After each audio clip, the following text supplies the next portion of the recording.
Hey guys, it's me, Blue Doggo, and welcome to a book review. The first time we're ever doing a book review on this channel, and it's on the 7th book in the Fazbear Frights series, number 7, The Cliffs. So, why number 7? Well, I recently started reading this series, and I've read through number 1, number 7, and I'm 2/3 of the way through number 6, because I didn't get them in order. I'll tell you that. They don't need to be read in order, obviously. They're kind of like Goosebumps, where you can read them out of any order, but yeah. I got 7 first, and I heard that it was like the weakest one out of the series, so yippee, I read the weakest one out of the series, but yeah. This is the first one I ended up reading, so I decided to review it first, since it's the one that I have the most memory of so far, so yeah. Here is Fazbear Frights number 7, The Cliffs. Now, something that is with the Fazbear Frights books is that they have 3 stories in them. This one obviously has the 3 stories of The Cliffs, hold on, The Breaking Wheel, and He Told Me Everything. And they're basically 3 stories that have FNAF-related details, sort of, intertwined in. And they're like scarier stories. Some are sad, some are scary. When we get to book number 6, you'll find out that one of them's really a sad story. But yeah, there's 3 stories in this, and in the back of every book, they kind of give you a bit of a description of, you know, what the book's about. And what I find funny about this one is that, I'll show you here. So, we got another 2 here to show you. We got the first one, which I recently read, Into the Pit. Honestly, one of the best ones of the series. I really love Into the Pit. We have Blackbird right here, and these are all the backs of them. And then we have The Cliffs right here. So on the back, they give a little description of sort of, you know, what's going to be in the book, obviously. The stories kind of all go around different themes. Like, for example, in The Cliffs, this one, everything's talked about lessons weren't learned the hard way. And yeah, usually in the backs of the books, they usually have everything, like the 3 stories in order. However, this one's different, and I think it's because The Cliffs, the story that the book's named after, wasn't actually the original name of the story. I think it was supposed to be The Breaking Wheel, which is the first one listed in here, which is the second story in the book. And as you can see in here, Some Things Learned the Hard Way, Reed, as it talks about right here, is actually the main character of The Breaking Wheel. As you can see, we've got a page from The Breaking Wheel, and we can see Reed. Yeah. Robert is actually, as you'll see here, the main character of The Cliffs. And then Chris is the main character of He Told Me Everything, which is at the end, obviously. And I think it was because The Breaking Wheel was supposed to be the name of this book. However, I'll move these out of the way. Due to the second story being one of the most disturbing and vivid stories in the series, I think it was changed to The Cliffs, because The Breaking Wheel, it's a very vivid story on what it tells. So yeah, first off, we have The Cliffs. Now, The Cliffs is sort of a sadder-ish story about a father of a child who is upset because, and I'll show you here, the child's name is Tyler, and Tyler is an only child. And also, Tyler only has one parent, his father, and that's because his mom died, I think it was during childbirth. Tyler's mom died, so Robert's been alone raising his son Tyler this entire time. And yeah. Let me just, like, open this up a little bit. Hold on.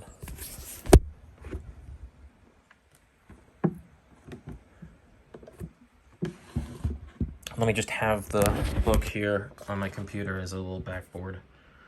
No. It's not what I wanted. Good job.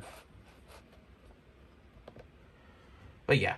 Anyway, Tyler, he's a lonely kid who doesn't have a mom, but he doesn't know. He doesn't really know his mom because Robert, the father, never told Tyler about his mom. And Robert's finding it really hard to raise Tyler by himself, but then one day he finds a Fazbear doll. Hold on, what is it? What's the name of this thing? Hold on. I know it's somewhere in the story. It's like near the point where he actually finds it.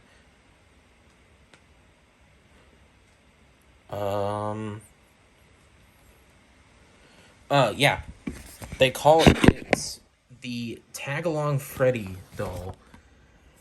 And the doll is supposed to play with Tyler and give updates about Tyler and stuff. And as you can see in the cover, the doll is like mechanical and stuff.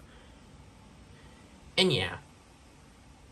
Halfway through the story, Tyler goes missing after Robert loses sight of him for a minute to go inside and grab the phone because someone called him, and he's like, oh crap, my son's missing. And he gets worried, he gets scared. However, one thing that's consistent is that Tag-Along Freddy keeps telling him updates about about Tyler. However, each update is basically, why don't you go to the cliffs, which is what the book's named after. And the cliffs are cliffs where, what was it? Did it say it?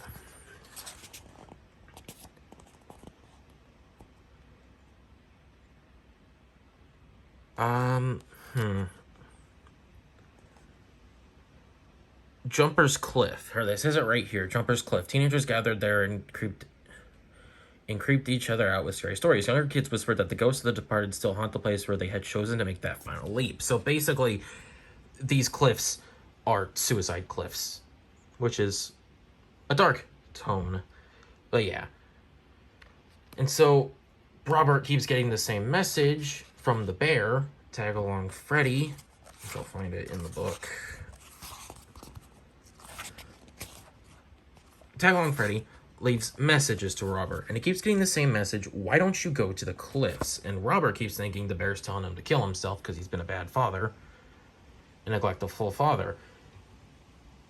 And eventually he tears up the doll and gets mad at it and pissed off and tears it up, but the doll keeps on saying, go to the cliffs, even though the doll's teared up. So Robert goes to the cliffs, and as he chucks the Freddy doll over the cliffs, suddenly he hears his child and finds his child has somehow wandered down there, and he's alive, and it's crazy. Robert ends up finding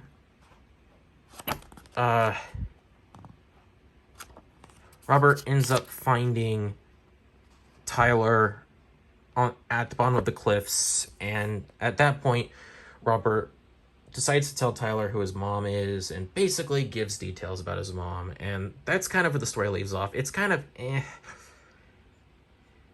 I wouldn't say it's the least interesting one, because I think the third one is really the most boring of them, but I'd say it's like kind of in the middle. Now, the one that it's named after is obviously the cliffs, but the one I think it was originally supposed to be named after was story number 2. I'm going through story number 3. Where is it? I have no idea where this is. Hold on. 60, yeah, here we go. Story number 2, The Breaking Wheel. So in this story, The Breaking Wheel, it's about a kid named Reed and his friends Shelly and Pickle, who are in a science class and a robotics class, and they make robots in this class. And there's a bully in the class named Julius who picks on everyone and hurts Pickle, whose real name I think is Dill, but they call him Pickle as a nickname. And yeah, one day after everyone's gone home, Reed gets back at Julius by locking him in a metal endoskeleton suit. An exoskeleton suit. Basically, Julius was going to use this exoskeleton to put around Reed and make him a slave. But Reed decides at the last minute, when Julius gets shocked and knocked out unconscious temporarily by his machine, to, get back at him and lock him up in the suit, and then leaves Julius at the school because he can't move the suit by himself. However, what's pretty crazy is that earlier in the story, it mentions that the remote that Pickle uses for his little robot works on the same frequency as Julius's exoskeleton. Wink, wink. So Reed goes home, and Reed goes with Shelly and Pickle to their house and sees Shelly and Pickle's little brother Ori playing with, the Pickle's little robot, and Reed starts getting creeped out, oh my gosh, is Julius feeling what the little robot's feeling? And then halfway through the story, Pickle messes with his robot so the joints can bend in ways that human bones should not be bending. And the robot can basically be more movable. And this is when Reed freaks out because he thinks that Julius is connected to the remote. And he's like, uh-oh, I think I killed someone. So yeah, Pickle and Shelly and Ori leave to go to the store to get Ori some soda because he wanted some soda. And Reed goes and visits around the house, just trying to calm himself down because he thinks Julius is coming after him because he heard a bunch of banging outside the house. And yeah, his thoughts were true, as near the end of the story is where it gets to the really, really disturbing part. I'll show you here.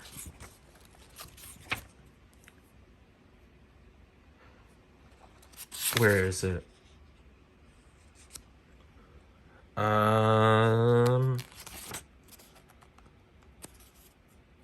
Yeah, here. And that's when Julius sprang out from behind the metal house. In his mind, he called what he was seeing Julius, because his vivid imagination had prepared him to see the way he looked now, but Julius didn't look like a thing like Julius. In fact, Reed's mind had known what Julius would be, nothing more than a fleshy octopus-like mass of pulpy limbs attached to a metal frame. Julius could no longer be called boy, he couldn't be called human. Yeah, so it turns out Reed was right. The remote was affecting Julius's endoskeleton and basically killed him. And Julius gets revenge by trapping Reed and tying himself around Reed. So when Ori decides to play with the robot, Reed kind of gets mangled alongside Julius. And you can kind of see why this one was replaced as the main story of the book. It's dark, it is disturbing, it's vivid, it's creepy. So then we got the third story, my least favorite of the stories in this book. Oops. He told me everything, and this is a story about Chris, who thinks his life is terrible. He thinks that he's better than everyone around him, and he wishes that everyone could see him as better, and then one day in class he gets invited. He decides to take a science class by a teacher named Mr. Little, I think is the teacher's name. Hold on.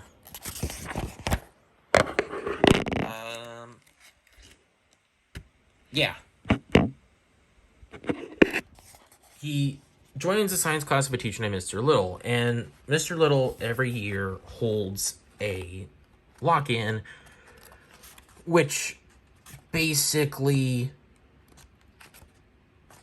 the lock-in, the kids do an experiment and their lives are changed forever. So Chris decides to go to the lock-in in order to become part of the class. And yeah, basically the experiment has them messing with some goo called Fazgoo by putting a tooth that they just pulled out of their mouth into the Fazgoo and watching what happens. And yeah, Chris doesn't want to do that because he's like grossed out about it. So what he does, he takes his baby tooth that his mom stored from his old baby tooth. Oh, this is his old baby teeth when he pulled them out. And then he puts it in the Fazgoo. And the little creature, and there's like this little tentacle stuck, like combining him to the goo, and he's like stuck to it. And yeah, his starts growing really slowly. It's supposed to grow, but his starts growing really slowly, and everyone else around him's experiments start finishing. And it's supposed to grow into something, into a mouth that says something that you'll never forget. And yeah, Chris's starts growing very slowly, and eventually it grows too large to fit this biohazard bag that they're supposed to throw it away in afterwards. And Chris is all like, wow, this is cool, but it's kind of weird. And then suddenly it steals one of Chris's eyes, and it brings it into the Cyclops, into the Fazgoo, making it a cycloptic creature. And Chris is scared at that point. He's like, oh my god, this thing is sucking me into it. I'm going to die. And yeah, basically what happens is this creature is sucking everything out of Chris through the little tentacle on his finger. And unfortunately, Chris can't disconnect it. As you can see here, Chris pulled the tentacle trying to rip it from his body, but it was connected solidly as his fingers were to his hand. And gripping the tube constricted it and made him lose breath. So he's basically connected to this thing, and if he's like pinches the tube, he can't breathe. And this thing very slowly takes Chris's body and organs and stuff and brings it into him. And basically you get the last paragraph of Chris here. Chris felt a slight strange sensation of suction where his right eye was, and everything went black. He listened as his eyeball was sucked through the tube. There were more slurping sounds too, as parts of him were drawn up through the tendril, parts he knew he couldn't live without. It was like the creature was drinking him, sucking the last of his organs through a long straw, like the dregs of a milkshake, leaving only an empty vessel. And then, yeah, the last few paragraphs of the story are from the creature's point of view, who has now taken over Chris. Basically, he takes what was left of Chris's body, puts it in the bag, and walks out into the world as Chris, and no one knows. And it can be assumed that this happened to everyone else who was at the lock-in. It's never said, but it can be assumed. Like, it's like Mr. Little already had something weird about him, especially with this whole experiment. So it kind of is, it's kind of expected that, yeah, this happened to everyone. This was the intended effect. His just happened solely, obviously, because he used a baby tooth and not a more recent tooth. And yeah, so we end off this story with both Reed dying and Chris dying. And Julius dying. 3 characters died in this story. I guess a lot of characters died because people died also in the lock-in, but yeah. That's it for our review of the clips. I think, in my opinion, if I had to rank these stories, I think The Breaking Wheel is the best. The Cliffs is the second best, and I think the worst is He Told Me Everything. I just didn't like that story. It's not bad. It's not good. Like, it's very lackluster. And it's kind of slow throughout it until, like, the very end is when it starts picking up. But yeah, that's The Cliffs. That's the first of the, so far, 10 Fazbear Frights books that have released. And next time, we'll be going over, probably so far, my favorites of the ones that I've read, Into the Pit. I'll see you guys next time.